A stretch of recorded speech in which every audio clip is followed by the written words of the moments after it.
why ego death isn't everything. Nowadays, in the wake of modern day spirituality and its consumerist counterparts that's always trying to sell you the next self-help book or guru that will come around and fix your life, it's almost become a trend to say, I've killed my ego. Like, you caught your ego trying to destroy everything you hold dear, so, you flexed your John Wick muscles and got rid of it like it had a bounty on its head. Now, let me make it clear. I have nothing against the experience or the term ego death. In fact, I like how it's described often. On Wikipedia, ego death is a complete loss of subjective self-identity. Oh, and there's this definition. Your sense of being will no longer feel distinct from the world. You may feel as though you are connected to the universe. You might feel you are connected to all human beings.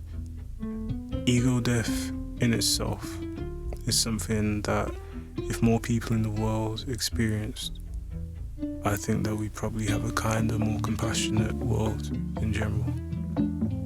What I do have a problem with is how we've been sold this idea that once you have an ego death, you've made it. The idea that ego death is a finish line, and once you cross it, you're officially spiritual, you're monk-like, that's it, no one can tell you anything.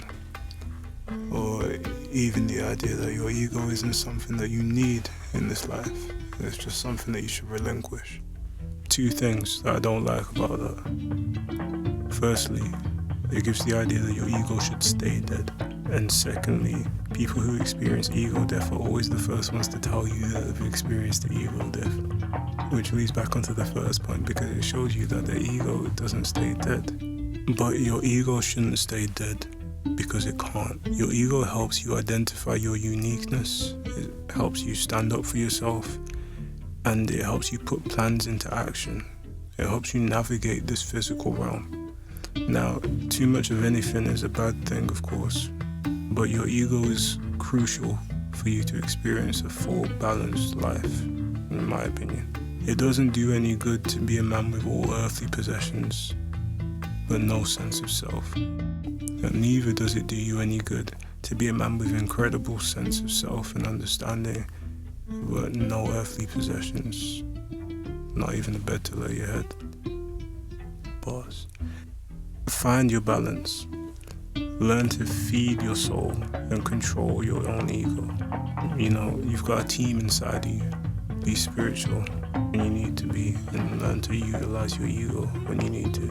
So if you haven't, I didn't tell you this, go have ego death. Learn about yourself without your own perspective clouding your vision. Experience the world anew, but don't leave your ego on the floor. Pick it up, dust it off.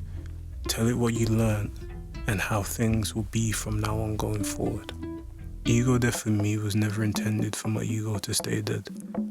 It helped me remove my ego briefly so I could learn why I do things, why I react to things in certain ways, but it also helped me see and understand patterns in life.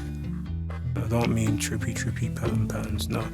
I mean synchronicities and patterns, and it helped me connect to life, and it helped me see that we are all connected. Anyway, I digress. I didn't recognize the person in the mirror because I'm not him. I'm the energy that pilots that vessel.